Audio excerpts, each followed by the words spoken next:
का समाधान।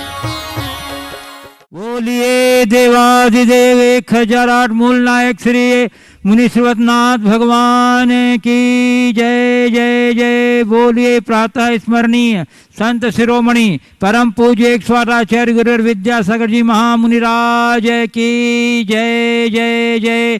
बोलिए गुणायतन प्रणेता संकट समाधान प्रवर्तक भावना योग प्रवर्तक प्रखर वक्ता परम पूज्य 108 यूनिवर्सिटी प्रमाण सागर जी मुनिराज की जय जय जय।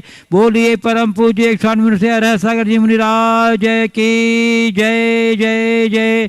प्रिय दर्शकों, पारस चैनल, जिनवाणी चैनल एवं प्रमाणिक ऐप के माध्यम से प्रसारित होने वाले आज के शंका समाधान ये कार्यक्रम से जुड़े सभी दर्शकों और श्रोताओं का मैं हार्दिक अभिनंदन करता हूं।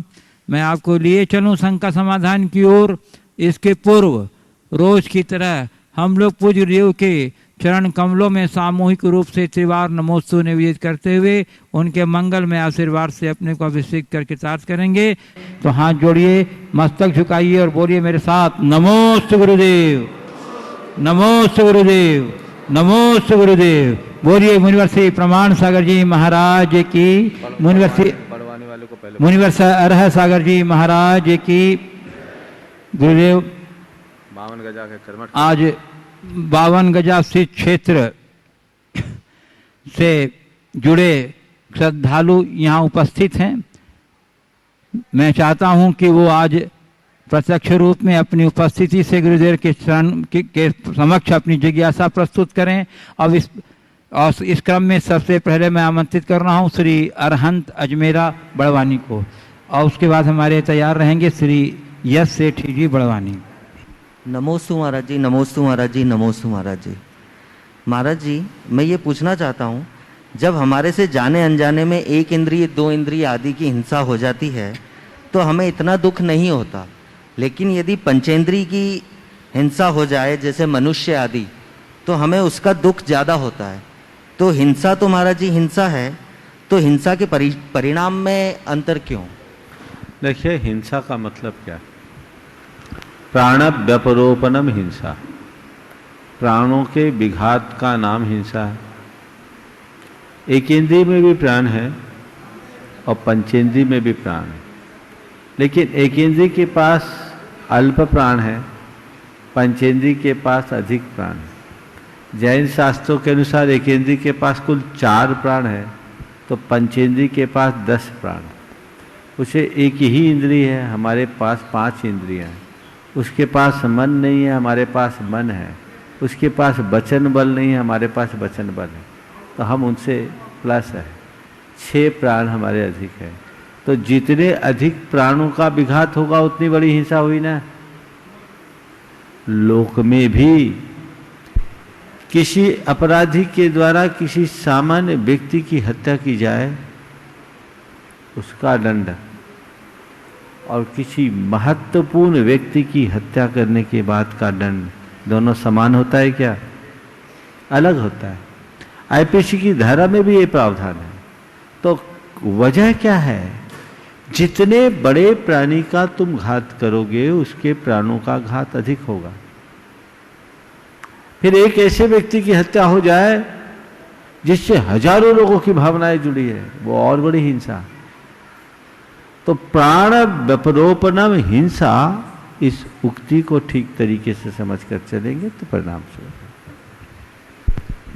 52 गजा चातुर्मास में बड़ी सक्रियता से उन्होंने योगदान दिया था। और दूसरे क्रम में मैं आमंत्रित कर रहा हूं प्रोफेसर यश सेठी बड़वानी, जिनके प्रश्नों ने पूरी धूम मचा के रखी थी पूरे 52 चातुर्मास में। एक बार इनका अभिनंदन कर दिए तालियों के द्वारा बंधु। नमोस्तु महाराज श्री, नमोस्तु नमोस्तु नमोस्तु। महाराज श्री, परमात्मा का एक कथित रूप श्री कृष्ण, पराक्रम दिखाने के लिए तो उनने तीसरी उंगली पर गोवर्धन पर्वत उठा लिया, पर प्रेम का प्रतीक एक बांसुरी उठाने के लिए दोनों हाथ लगा लिया। क्या बांसुरी उठाने के लिए? हाँ गुरुदेव, जो काम प्रेम के एक मामूली से बांसुरी से हुआ जा सकता था, जिसमें इतना वजन था, तो पराक्रम दिखा के गोवर्धन पर्वत उठाने की क्या जरूरत थी? बहुत अच्छी बात। श्री कृष्ण ने एक उंगली से गोवर्धन को उठा दिया और बांसुरी दोनों हाथों से पकड़ा। आपका कहना है कि वो काम बांसुरी से भी हो सकता था, वहां पराक्रम दिखाने की क्या जरूरत है? थोड़ा उसकी पृष्ठभूमि को देखें। उन्होंने इंद्र के अभिमान को चूर करने के लिए और लोगों के अंधविश्वास को समाप्त करने के लिए यह पराक्रम दिखाया था। जिसके अंदर मधुरता है उसके साथ मधुरता से व्यवहार करो, और जो अभिमानी है उसे उसका पराक्रम दिखाकर उसे उसके अस्तित्व का एहसास करा दो। उस समय उनके पास यही औचित्यपूर्ण कृत्य था, और उन्होंने बता दिया इंद्र को पूजने की कोई जरूरत नहीं है, इस तरह दूध बहाने की कोई जरूरत नहीं है। कर्मणेव जायते जंतु कर्मणेव मृत्यते, जन्म दुखम सुखम सुखम दुखम सर्वम कर्मणेव जायते। सब चीज सुख दुख सुखम दुखम भयम शोकम कर्मणेव जायते, सब कर्म से जाता है। ये क्या है? उनने उस पर्वत को उठा करके दिखा दिया और पूरे के पूरे गोवंश की, गोकुल की रक्षा की। उस समय उसकी आवश्यकता थी, समझ गए? एक बार किसी ने एक सवाल उठाया किसी कवि से कि श्री कृष्ण ने थोड़ी देर के लिए गोवर्धन उठाया, उन्हें गिरधर कहते हैं।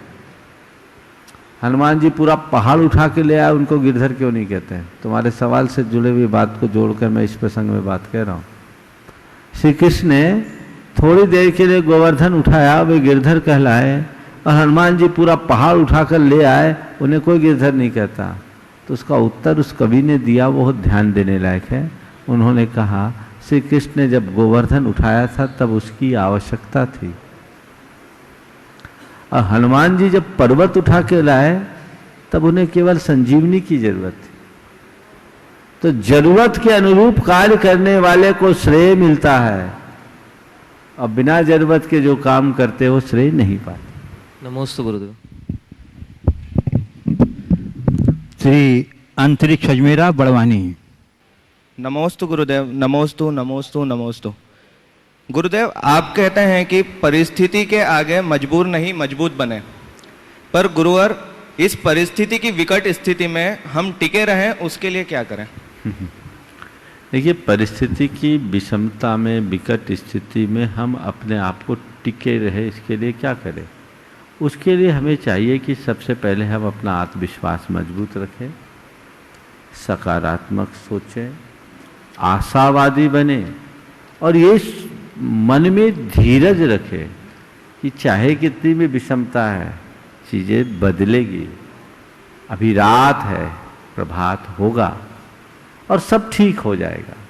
ये विश्वास मन में झुक जाए तो विषमतम परिस्थितियों को भी झेलने की शक्ति हमारे भीतर विकसित होती है, और हम उनके आगे टूटने की जगह मजबूत हो जाते हैं।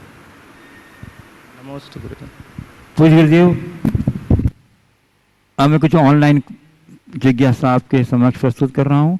औरंगाबाद महाराष्ट्र से श्री महावीर ठोले कह रहे हैं, गुरुदेव मेरी जिज्ञासा यह है कि पत्थर में भगवान है, यह समझाने में धर्म सफल रहा, पर इंसान में इंसान है, यह समझाने में धर्म असफल क्यों है? कृपया समाधान करें।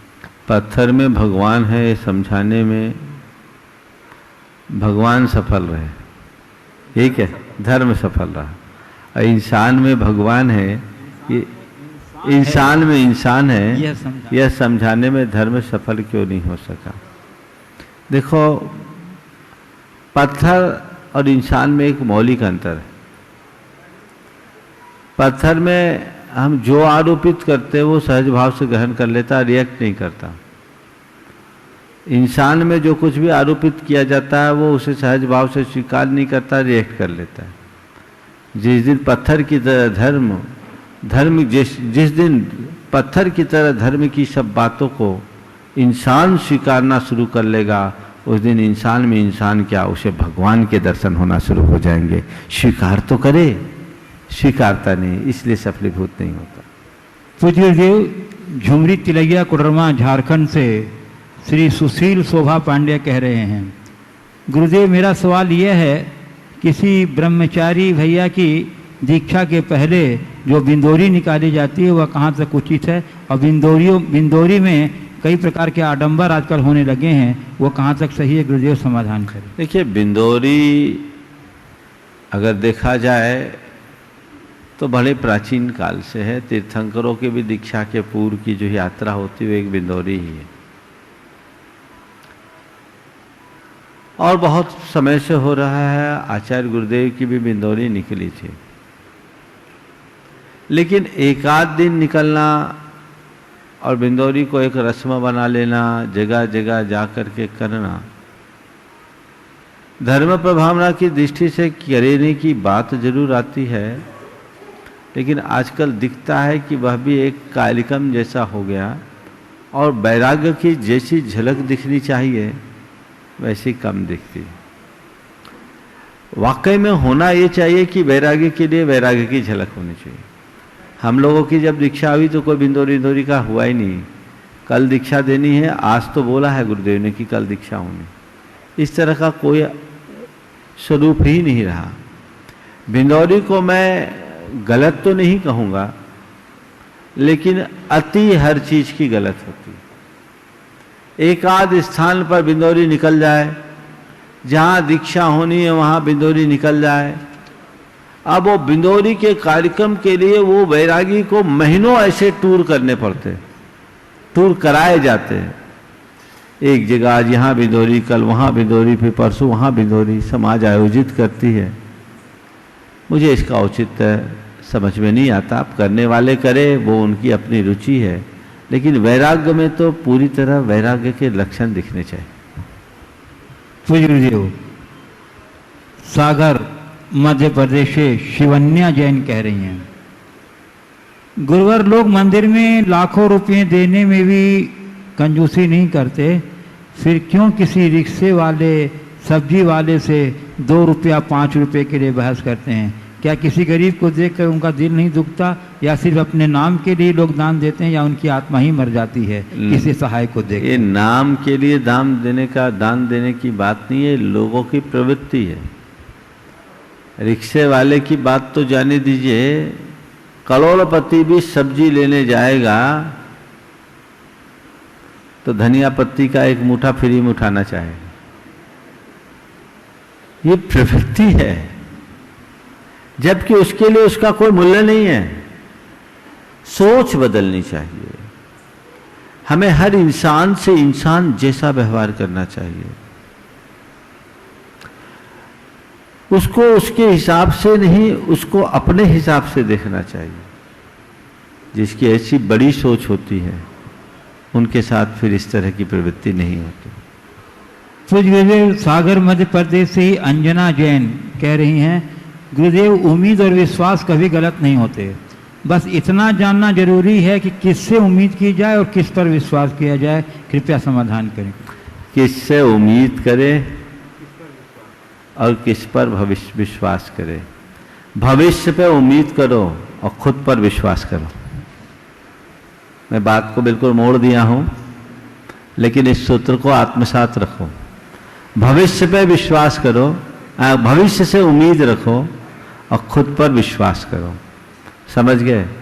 अगर ये सूत्र आपने आत्मसात कर लिया, जीवन निहाल होगा। पूज्य गुरुदेव, हजारीबाग झारखंड से श्री स्वरूप चंद जैन कह रहे हैं, गुरुदेव 10 जुलाई को हाइकू, आंखें न मूंदो आंखें दिखाओ सही क्या है देखो के संदर्भ में मुनिश्री आपके द्वारा दिया गया प्रवचन बड़ा ही सुंदर एवं प्रेरक था। महाराज श्री दोहराने की जरूरत नहीं कि आपके प्रेरक मार्गदर्शन से न सिर्फ जैन वर्ण, अन्य समाज के भी हजारों लोग प्रेरणा प्राप्त कर रहे हैं और करते हैं। मेरा आपसे निवेदन है कि राष्ट्र धर्म के पालन और देशवासियों को राष्ट्र में दिनों दिन बढ़ रही हिंसा, भ्रष्टाचार, अनाचार के प्रति इस हाइकू से देश हित के लिए क्या प्रेरणा मिलती है? देखिए, उस दिन जो मुझे इस विषय में बात करना था, मैंने कहा था आंखें ना मूंदो ना ही आंखें दिखाओ, सही क्या देखो। उसमें मैंने कहाँ तटस्थ रहना और कहाँ तटस्थ न रहना इस संदर्भ में बात की थी, और गधे और घोड़े की बात में सब बातें स्पष्ट थी। अब रहा सवाल देश के संबंध की बात, फिर कभी प्रसंग आएगा तो फिर ये बात आ जाएगी।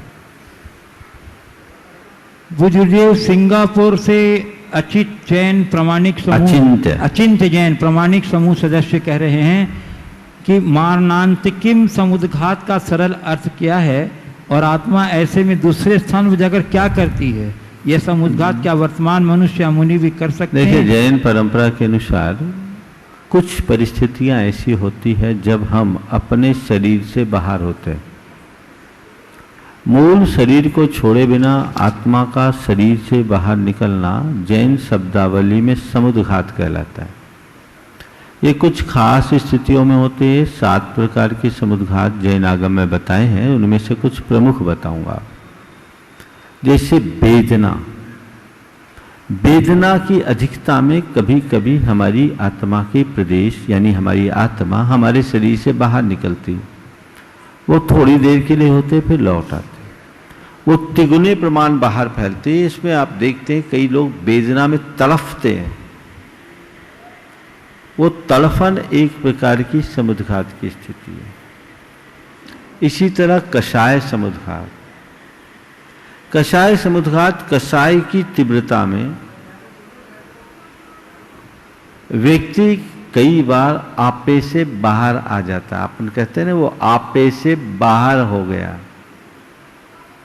हर्ष की अधिकता में भी होता है, फूल के कुप्पा हो गया, फूला न समाया,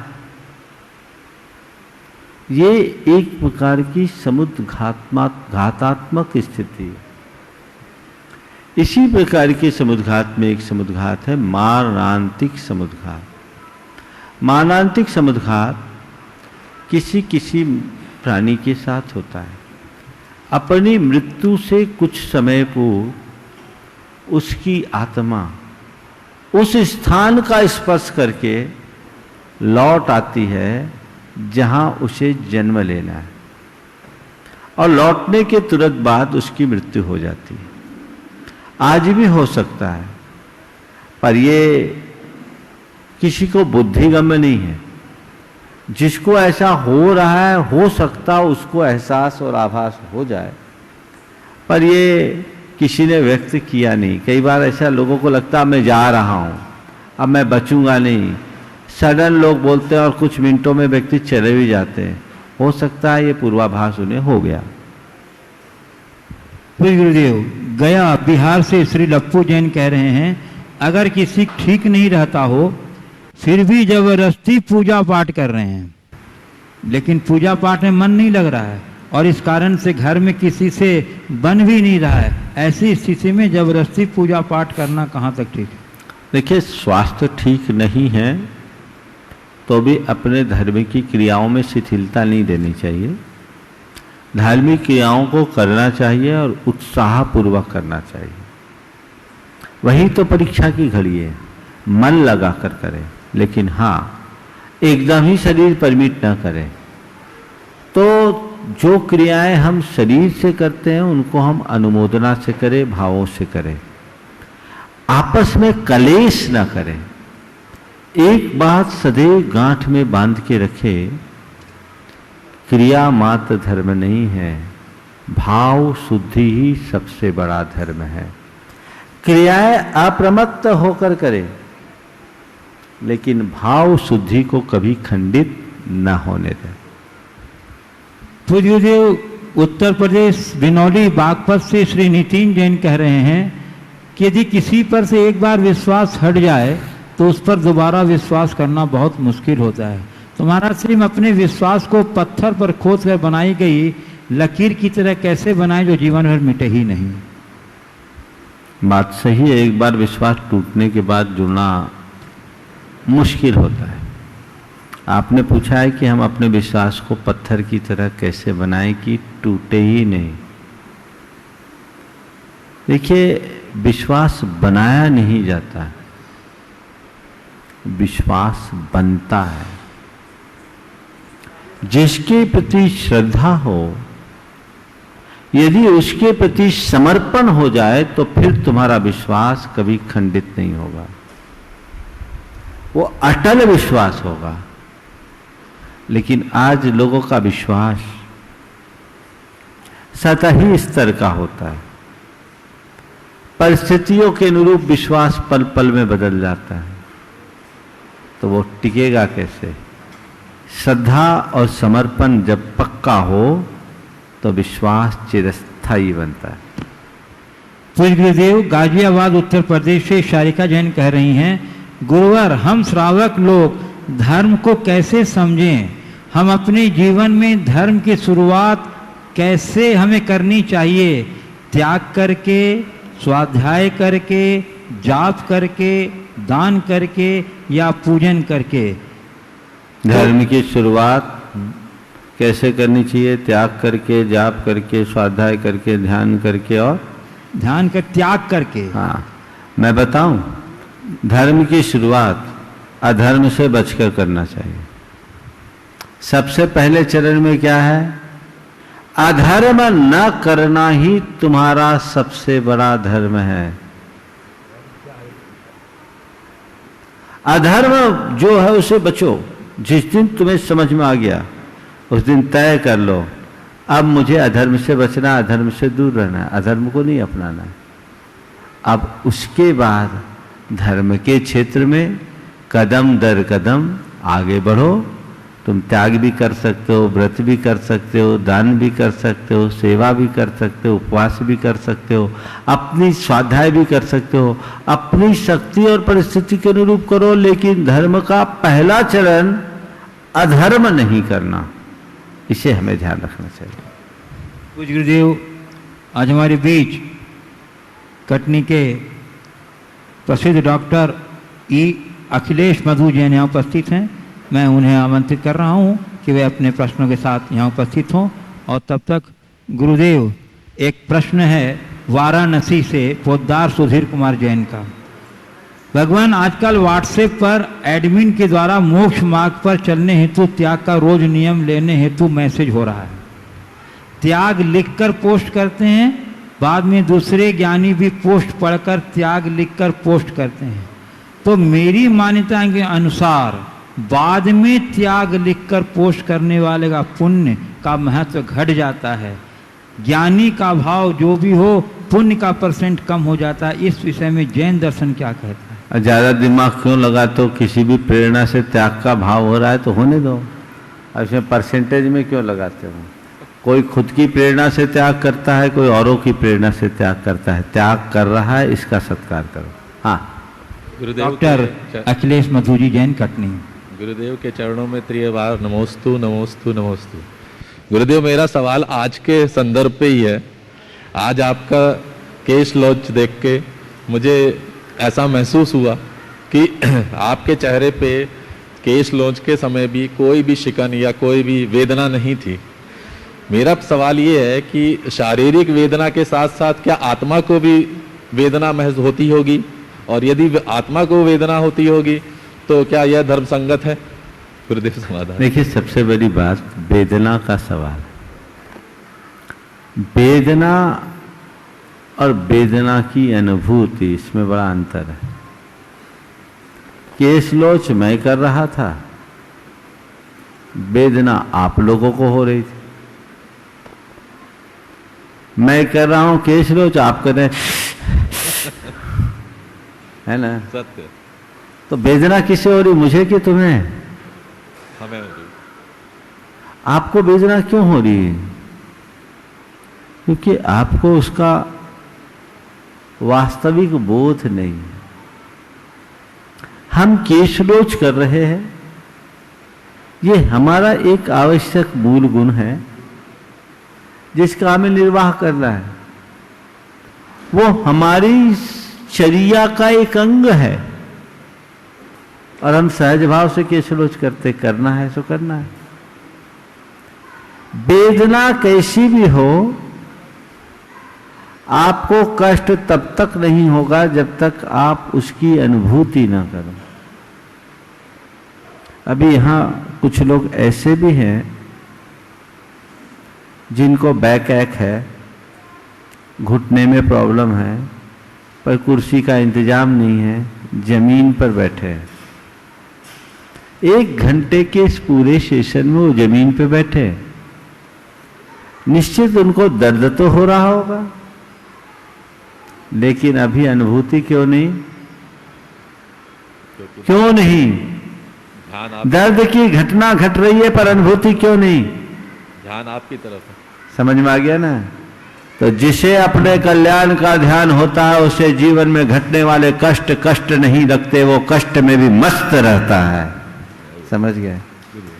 रहा सवाल शरीर में घटना घटने की, तो शरीर में तो भाई केस उखाड़ोगे तो केस उखाड़ने की जो क्रिया होगी, आत्मा के अनुभव की बात है। आत्मा को तो आनंद की अनुभूति होती, वो आप उस घड़ी हमारे चेहरे में देख रहे होंगे। ये आनंद अनुभूति है कि ये मेरी एक साधना, ये चर्या है।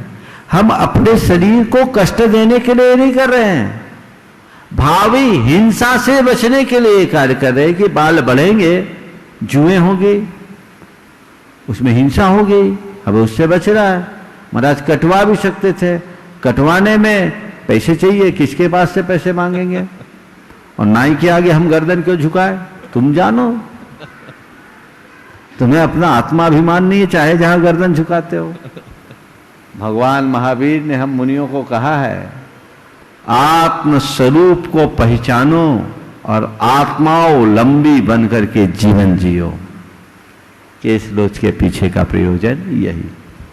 गुरुदेव हमारे बीच यहाँ उपस्थित हैं स्वर्णकार समाज के पूर्व अध्यक्ष श्री गिरधारी लाल जी स्वर्णकार, मैं उन्हें आमंत्रित कर रहा हूँ कि वे आवें, और उसके बाद तैयार रहेंगे श्री विश्व हिंदू परिषद के पूर्व जिला अध्यक्ष श्री नाथ जी गौर। स्वामी जी को नमोस्तु नमोस्तु नमोस्तु। मेरा प्रश्न है स्वामी जी से कि वर्तमान समय में हमारे जगत में धर्म का प्रचार बहुत हो रहा है स्वामी जी, लेकिन लोगों में धर्म के प्रति आस्था जितनी बढ़नी चाहिए वो दिन प्रतिदिन कम हो रही है, इसका क्या कारण? देखिए, ये बात सही है और ये प्रश्न अक्सर आता है। कल भी इसका एक हल्का सा पक्ष आया था। धर्म का प्रचार तो हो रहा है, लेकिन धर्म के प्रचार के साथ साथ और बातों का कितना प्रचार हो रहा है?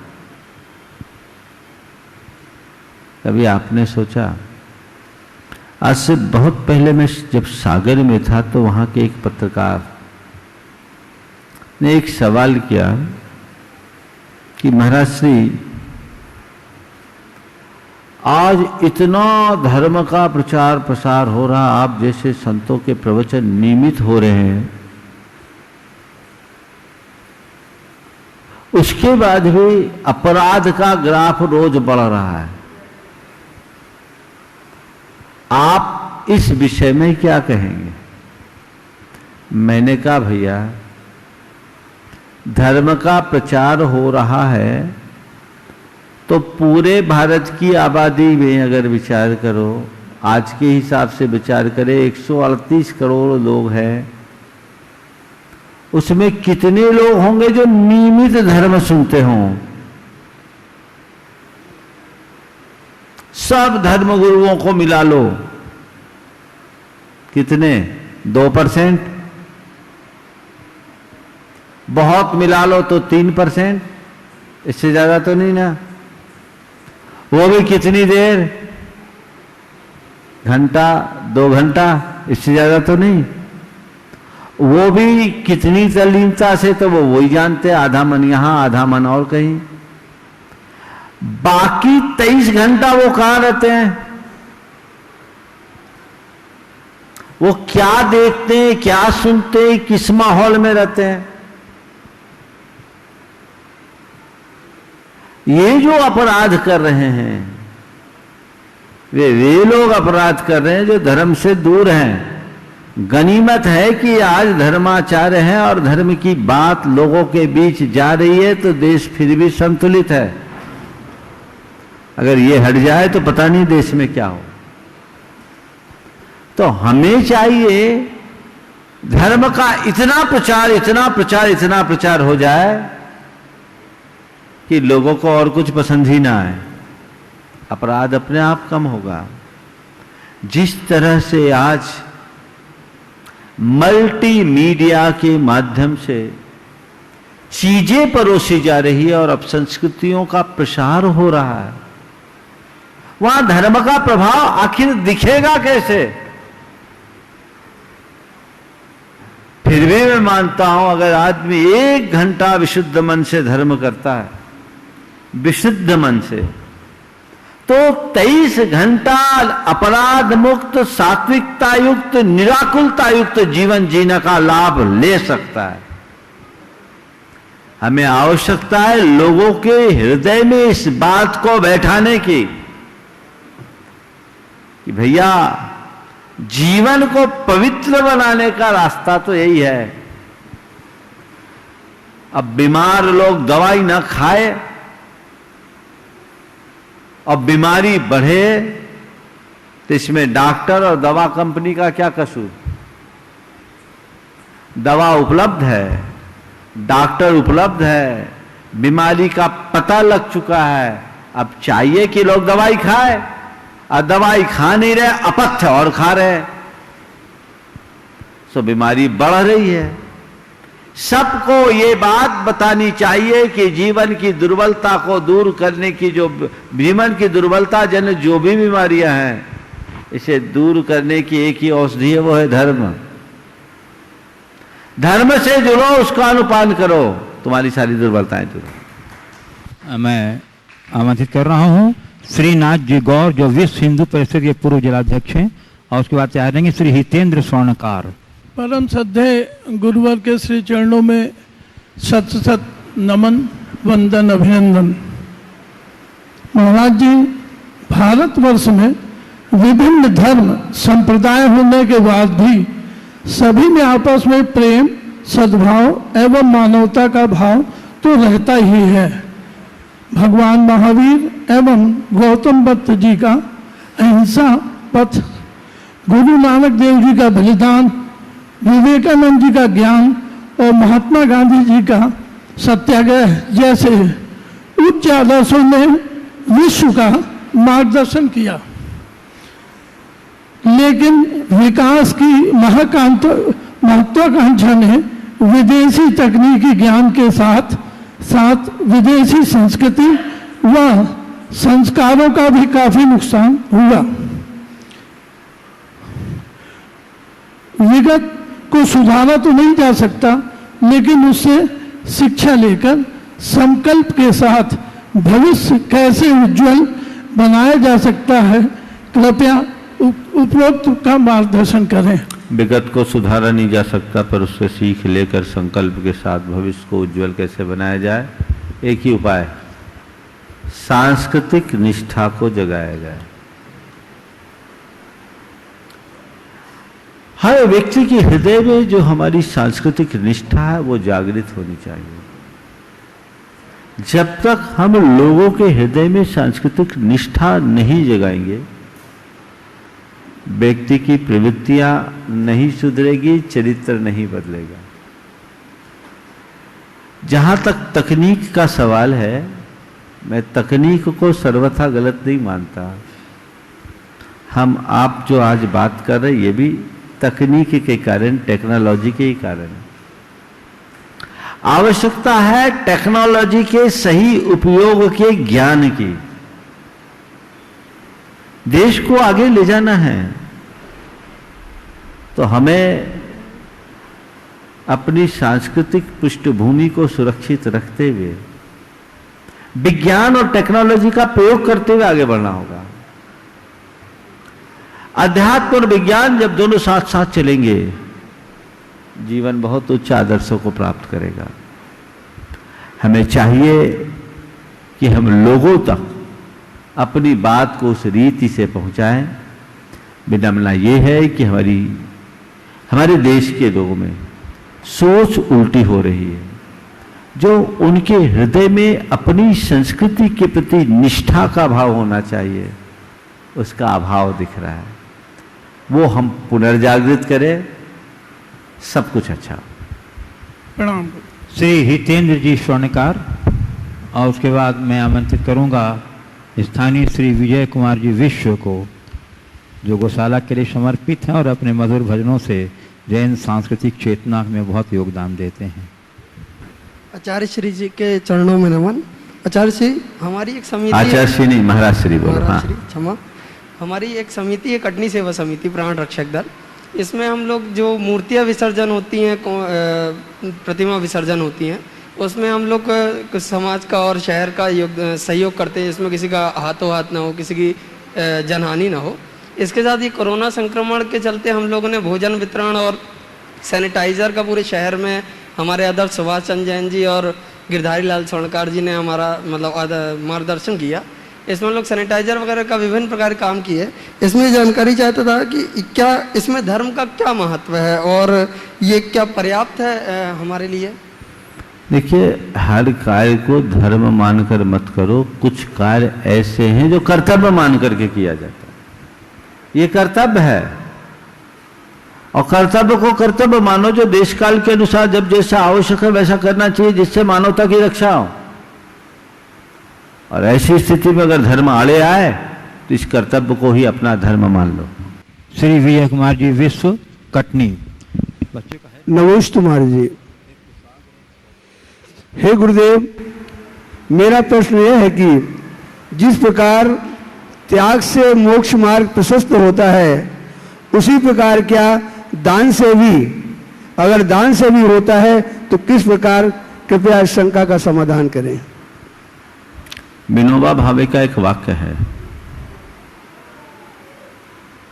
कि त्याग से पाप का मूल धन चुकता है और दान से उसका ब्याज।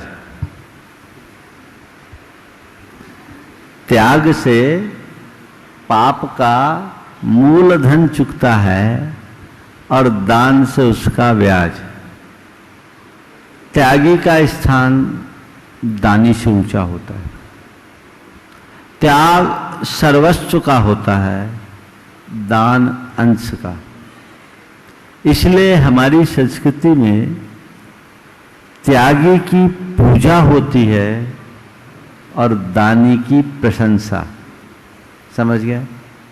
विनोबा जी ने एक जगह लिखा है कि त्याग शरीर को आरोग्य देने के लिए पिया जाने वाला काढ़ा है और दान ऊपर से लगाया जाने वाला मरहम। समझ गए? मैं समझता हूं त्याग और दान दोनों के अंतर को आपने अच्छे से समझ लिया होगा। जहां तक मोक्ष मार्ग की बात है, मोक्ष मार्ग का मूल प्रवर्तन तो त्याग से ही होगा, लेकिन दान से उसे पुष्टि मिलती है। साधु त्यागी होता है और गृहस्थ दानी। साधु अपनी साधना में निकलता है, अपने त्याग के बल पर पूरी मानवता का कल्याण करता है, लेकिन उसको भी गृहस्थ के दान की अपेक्षा होती है, भले 24 घंटे में एक बार अन्न जल दे।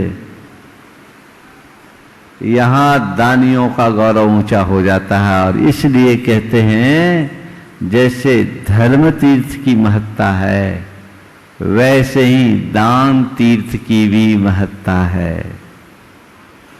एक बात और विशेष ध्यान देने की है, धर्म तीर्थ का प्रवर्तन बाद में हुआ, दान तीर्थ का प्रवर्तन पहले हुआ, क्योंकि जो देना नहीं जानता वो धर्म नहीं जान सकता।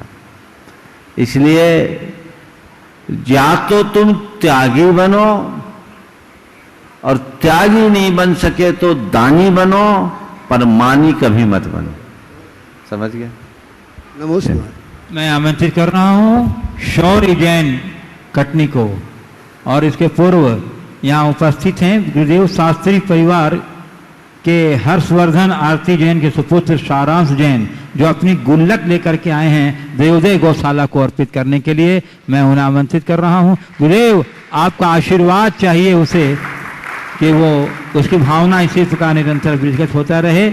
शास्त्री परिवार के हर्षवर्धन आरती जैन के पुत्र सारांश जैन गुल्लक लेकर आ रहे हैं।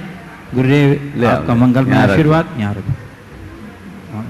ये बच्चा कल से घूम रहा है, मचल रहा है, मुझे गौशाला के लिए अपनी गुल्लक देनी है। एक बहुत अच्छी सकारात्मक परिवर्तन का संकेत है और बच्चों में इस तरह का रुझान होना बहुत अच्छी बात है। एक बार इनका करतल ध्वनि से आपसे स्वागत है। बहुत शौर्य जैन कटनी नहीं है? हाँ, शौर्य नहीं है। कुशाग्र जैन आ जाइए। कुशाग्र जैन।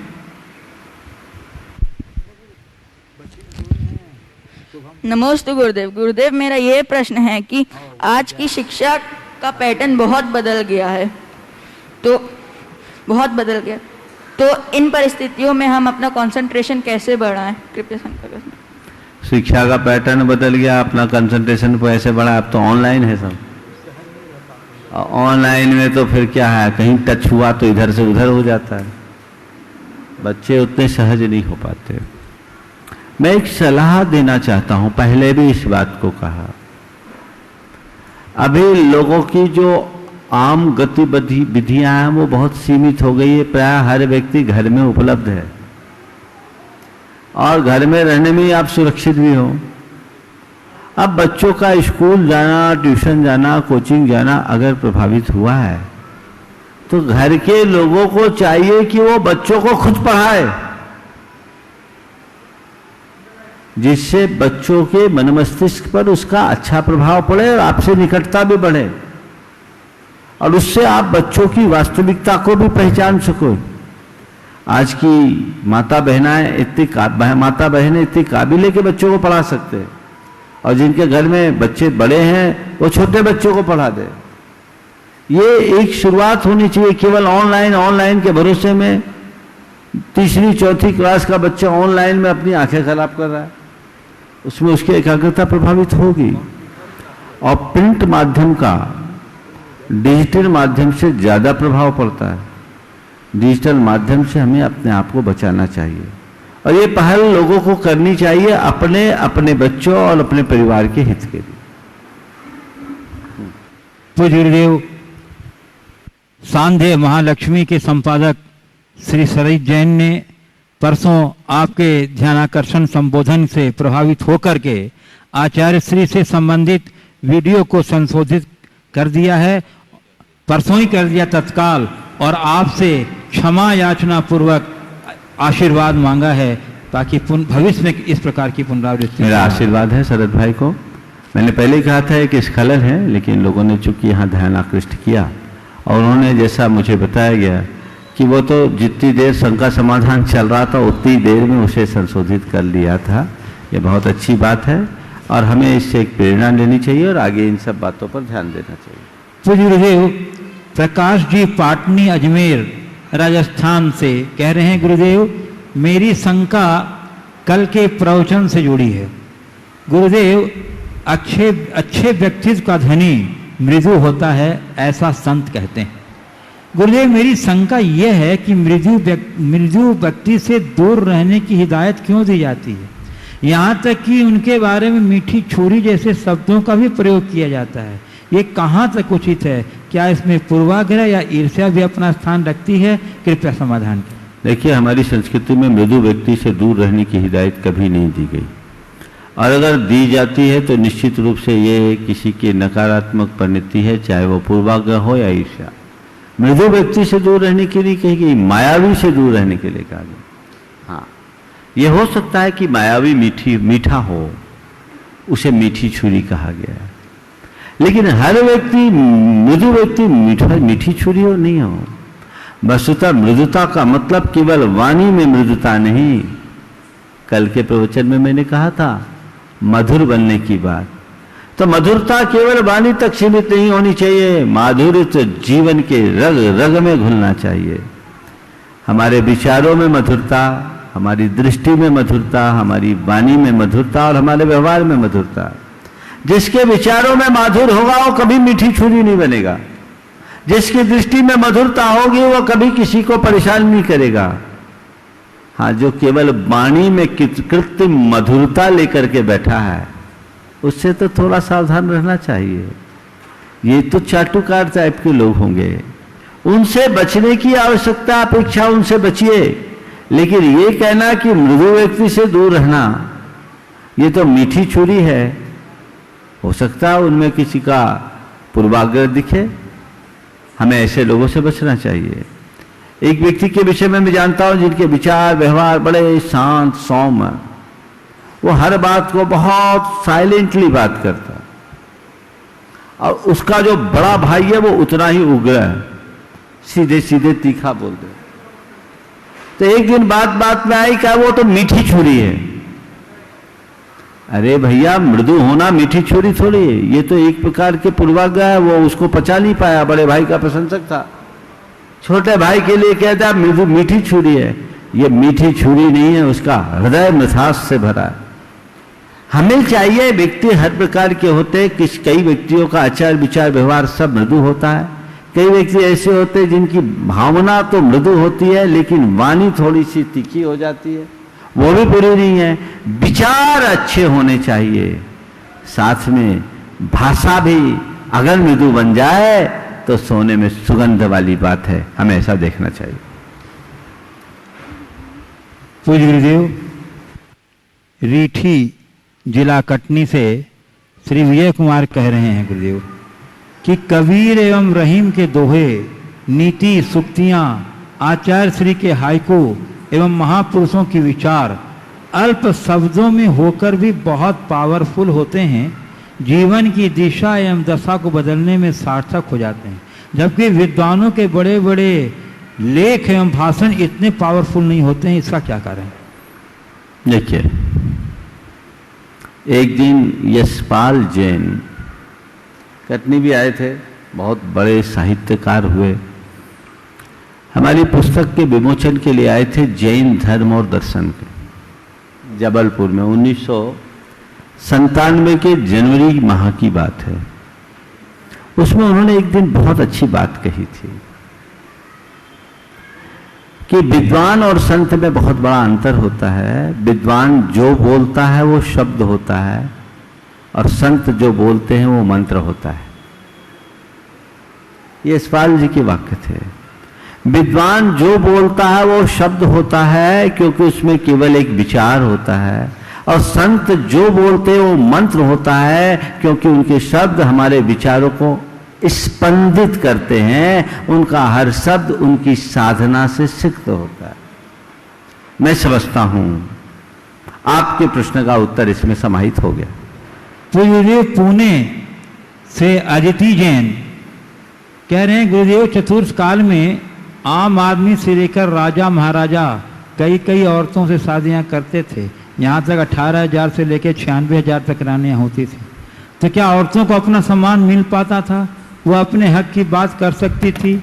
यहाँ तक चतुर्थ काल में कोई भी औरत राजा के पद पर दिखाई नहीं देती है, जबकि पंचम काल में औरतों को बराबर का दर्जा दिया जाता है। वह पूरे संसार में सर्वोच्च पदों पर आसीन है। क्या चतुर्थ काल में औरतों पर अत्याचार नहीं था? आदमियों की तरह औरतों समान हक नहीं था? देखिए, प्रश्न बहुत गहरा है। चतुर्थ काल में बहुविवाह की व्यवस्था थी, बहुपत्नीत्व रहता था। आपने कहा क्या उस समय औरतों को आत्मसम्मान नहीं मिलता था? मैं कहूँगा उस समय के जो लोग होते थे वो इतने का बहुत अच्छे से निर्वाह भी करते थे, उनके पूर्ण आत्मसम्मान का पालन करते थे। चतुर्थ काल में औरतों का, स्त्रियों का जो आत्मसम्मान था उसका तो यही प्रमाण है कि स्त्रियों के लिए स्वयंवर होता था, पुरुषों का कोई स्वयंवर नहीं हुआ। स्त्रियों के लिए स्वयंवर होता था। क्या उनका सम्मान नहीं था? आज तो फिर भी वो नहीं है। जहां तक राजा बनने का सवाल है तो हमारे यहाँ स्त्रियों को राजा बने या न बने बराबरी का दर्जा रहता था। कैकेयी के प्रसंग को सब याद रखे। जब दशरथ जी के रथ में तकलीफ आई थी तो कैकेयी ने उसे संभाला था। उस काल में भी स्त्री बड़े पराक्रम से युक्त हुआ करती थी। आपातकाल में स्त्रियों ने भी राजपाट को संभाला, ऐसी बात नहीं है। और कुंती और माद्री के चरित्र को पलट कर देखे, राजमाता के रूप में उन्हें जो सम्मान मिला आज ऐसा देखने को नहीं मिलता। पांडवों ने अपने पराभव, अपने विपत्ति के दिनों में भी मां का साया नहीं छोड़ा। और मातृ गौरव को सुरक्षित रखा, ये उस युग का सम्मान ही तो था। ऐसे लोगों को भारत के सांस्कृतिक इतिहास को ठीक ढंग से पढ़ने की आवश्यकता है। उथले रूप में कुछ चीजें पढ़ लेने मात्र का नाम नारी सम्मान नहीं है। राजपाट पा लेना ही नारी सम्मान नहीं है, बल्कि जनता जनार्दन के हृदय में अपना स्थायी राज बनाना ही नारी का सच्चा सम्मान है। हर युग में अच्छाइयां होती है, हर युग में बुराइयां भी होती है। मानता हूं कि चौथे काल में भी स्त्रियों का खुला विक्रय हुआ करता था, उनको भी प्रताड़ना का शिकार होना पड़ता था, लेकिन उस युग में भी सतियां होती थी जिनने अपने सतीत्व और महत्व के बल पर पूरे मानव जाति के लिए बहुत उच्च आदर्श दिखाया है। हमें बहुत तटस्थ भाव से भारत की सांस्कृतिक परंपरा को समझने की जरूरत है। उन महान पुरुषों के जीवन को देखने की जरूरत है जहां नारी जाति को अतिरिक्त सम्मान दिया गया और ये कहा गया कि नारी च गुणवते धत्ती धत्ते शिष्टे रग्रिमम पदम। हम उस बात को ठीक तरीके से समझें। पूज्य गुरुदेव, सागर मध्य प्रदेश से श्री राजेश जैन आरआई कह रहे हैं, गुरुवर सत्य और असत्य का अंतर भाव विभोर व्यक्ति समझ नहीं पाते और असत्य इतनी चतुराई से प्रस्तुत किया जाता है कि सत्यता भी सत्य दिखाई देती है, सत्य भी असत्य दिखाई देता है। हम इस सूक्ष्म अंतर को किस सूक्ष्मदर्शी से देखें? सत्य और असत्य के अंतर को हम किस सूक्ष्मदर्शी यंत्र से देखें? सत्य और असत्य के अंतर को देखने के लिए सूक्ष्मदर्शी यंत्र लगाने की जरूरत नहीं है। दोनों की संरचना भर को देखने की जरूरत है। सत्य और असत्य में अंतर केवल एक आ का है।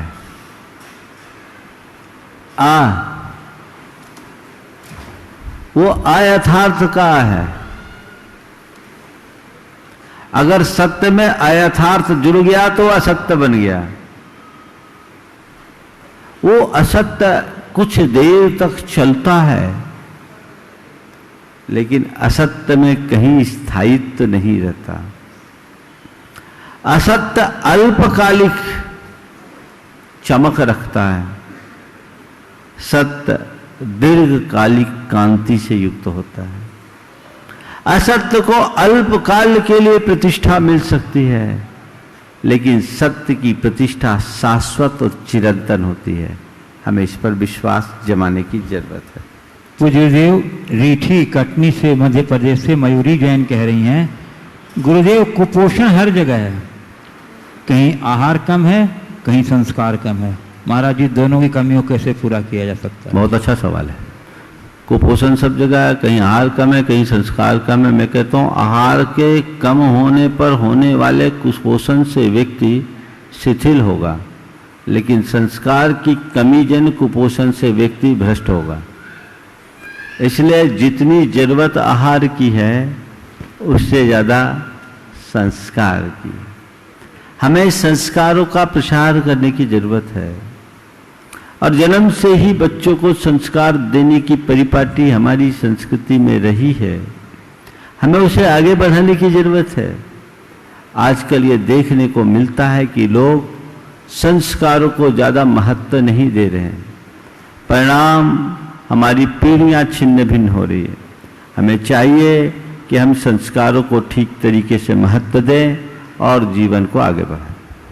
पूज्य गुरुदेव, कटनी मध्य प्रदेश से साक्षी अनुज जैन पाटन परिवार कह रहे हैं, गुरुदेव हमारे पहले तीर्थंकर ऋषभ देव जी ने कृषि सिखाई और आज हमारे देश की विडंबना है कि हम किसान नहीं डॉक्टर इंजीनियर बनना चाहते हैं और बचपन से यही सुनते आए हैं गुरुदेव कि एग्रीकल्चर भी एक प्रोफेशन है। ये हम कब समझेंगे? इसी कारण शायद हमारे देश में किसानों की कंडीशन दयनीय है। गुरुदेव अपना विचार थोड़ा इस पर प्रस्तुत करें। एक बहुत बड़े बदलाव की शुरुआत हो गई है। अब मैं ये देख रहा हूँ कि हार्वर्ड से पढ़कर आने वाला बच्चा अपने गांव में आकर के खेती कर रहा है और आधुनिक तकनीक का उपयोग भी कर रहा है, परंपरागत खेती भी कर रहा है। बहुत सारे लोग हैं जो इस क्षेत्र में आए हैं। एक बहुत बड़ा बदलाव, कल ही मेरे पास एक सज्जन आए थे जो IRS अधिकारी होते थे, लेकिन उनके परिवार में घटित एक घटना ने उनके जीवन को मोड़ दिया। आज वो गोपालन कर रहे हैं और खेती का काम करके लोगों को अच्छे से सुलभ करा रहे हैं। आपकी कटनी के ही हैं वो, और हमारे भारतीय नस्लों की सुरक्षा में अपना योगदान दे रहे हैं। बहुत सारे लोग हैं जिनमें ये बदलाव आ रहा है और लोग ये समझने लगे हैं कि कृषि का क्या महत्व है, कृषि के बदौलत हम कितना सब कुछ आगे बढ़ा सकते हैं। तो हमें इसको बहुत ध्यान देने की ज़रूरत है। भगवान ऋषभदेव का उपदेश था कृषि ऋषि बनो या कृषि करो। तो हमें इस कृषि कर्म को ठीक तरीके से करने की ज़रूरत है और ऑर्गेनिक खेती करने की ज़रूरत है, जैविक खेती करने की ज़रूरत है। जो हमारी परंपरागत खेती है उसको अपनाने की ज़रूरत है। आज रासायनिक खाद और कीटनाशकों के अंधाधुंध प्रयोग से पूरी धरती बंजर होते जा रही है। धरती का जो सत्व है वो कम होता जा रहा है, पूरा पानी आर्सेनिक होते जा रहा है। लोग जहर खा रहे हैं। इससे बचाने के लिए लोगों को इस दिशा में आगे बढ़ना ही चाहिए। समय आप सबका हो गया, यहीं पर विराम। बोलिए परम पूज्य आचार्य गुरुवर श्री विद्यासागर जी महाराज के। बोलिए परम पूज्य 108 मुनिवर श्री प्रमाण सागर जी महाराज की।